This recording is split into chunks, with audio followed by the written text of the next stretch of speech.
So we're consumers and we are Nietzsche's last man. If we don't acknowledge this, then what the fuck can we possibly hope for when we have this cognitive dissonance?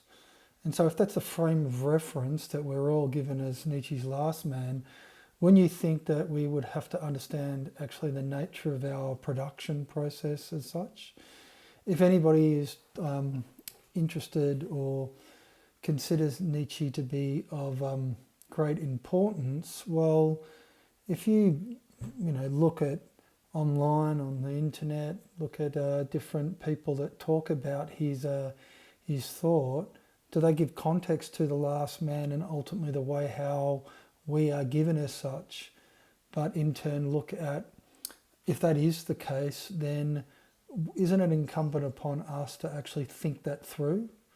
And if they don't offer anything as a way to give context to the last man as being the consumer, and so therefore what's incumbent upon us to think through is the production process, how can we possibly ever look at the transvaluation of values, let's say, if we're always given as a fucking consumer?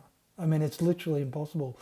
So any of these people that they pay lip service and they have fucking big donkey ears, as Nietzsche would say, because what they essentially are doing are capitalizing on the prophetic word, as it were, of him, but don't offer fucking any way to address ultimately the plight of the last man and how we as last man, as collectively as the last man, we have to actually seek to overcome our status, as it were.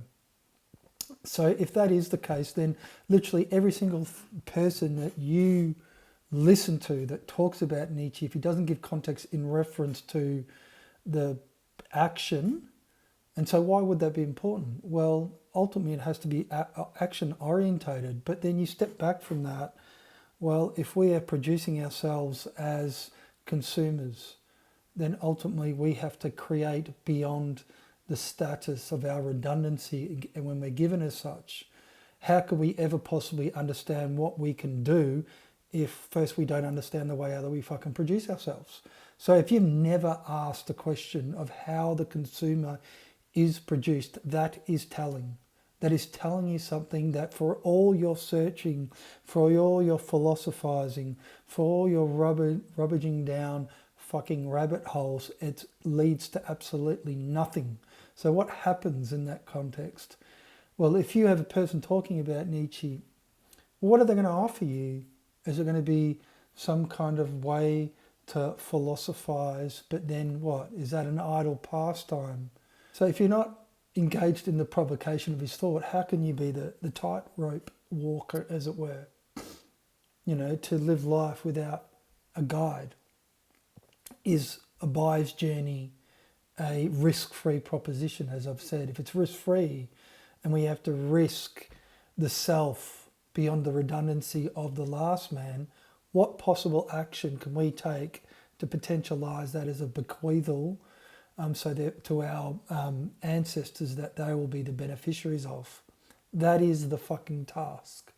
And so if any person that talks about Nietzsche does not address the production process of the last man, know that you are being fucking rogered, that you are entertaining something. That's what you're doing.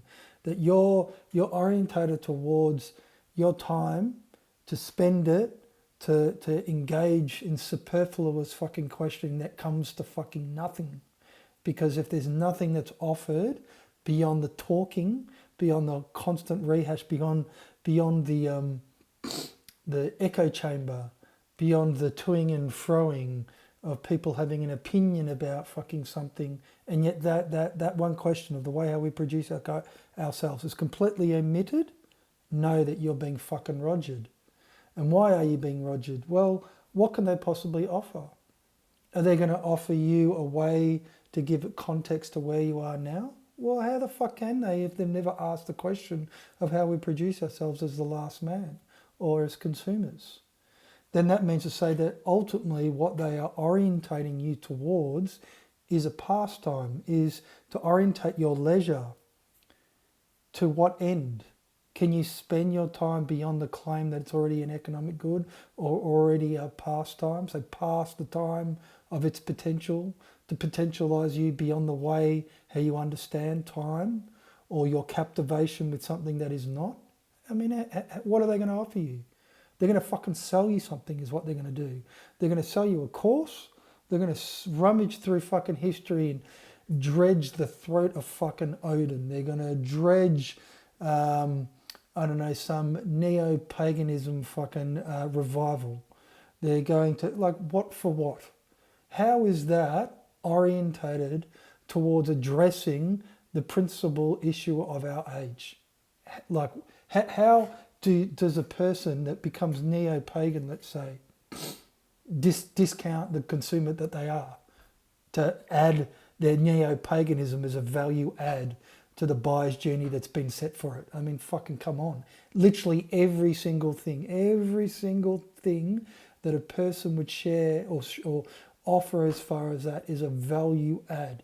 So what is that? What does that say? Well, there's no transvaluation of values there, is it? Well, why would that be the case? Because these people don't understand that time is the principal value that we're beholden to, the totalizing claim. And how can we say that? Well, what's the means of your production? How do you actually produce yourself as a consumer? We're beholden to the marginality of our time. Of course, anybody who was to say that our time is not valuable would be, we would think that that's a ridiculous notion. Of course my time is valuable. How can you say that? But then you, through the presupposition of our time being valuable, don't give consideration to what is transcendent to the value that you presuppose. Because why?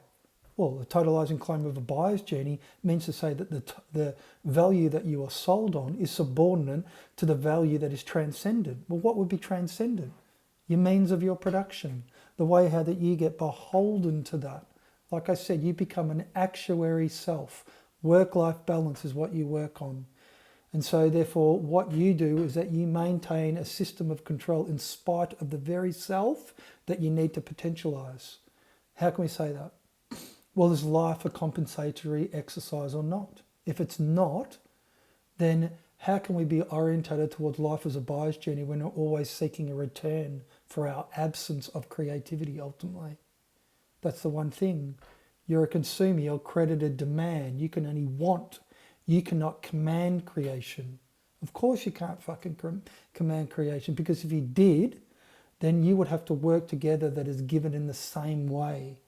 All right, so therefore, how can I monetize your aspiration by selling you some fucking course on Nietzsche or selling you some whatever the fuck it is, when ultimately what you have to do is that you have to unproduce yourself. You have to straddle the divide. You have to become a fire strider. You have to straddle the divide of ages. You got one foot, you're the fucking last man, and then the other foot that you're going to have on the other world, the new world, let's say, is when you are potentializing that bequeathal, because you'll never fucking know it, but your descendants will, and they will revere you for it. So it's whether or not you feel that you're up to the task. So once again, let's work back. What is the fucking one question that we refuse to ask? If we do not question the way how we produce ourselves as a consumer, you're being fucking rogered. You are being fucked over, and you won't know it. You have to understand that if you're the principal product of civilization, you have to understand how that occurs. If you've never fucking thought about it, it is telling. It is telling, and it's telling you something that your thought is not deep enough. You haven't thought about life right down to the existential basis, not only of where you stand on the earth, but the credit that you use. And so this is what I kind of offer.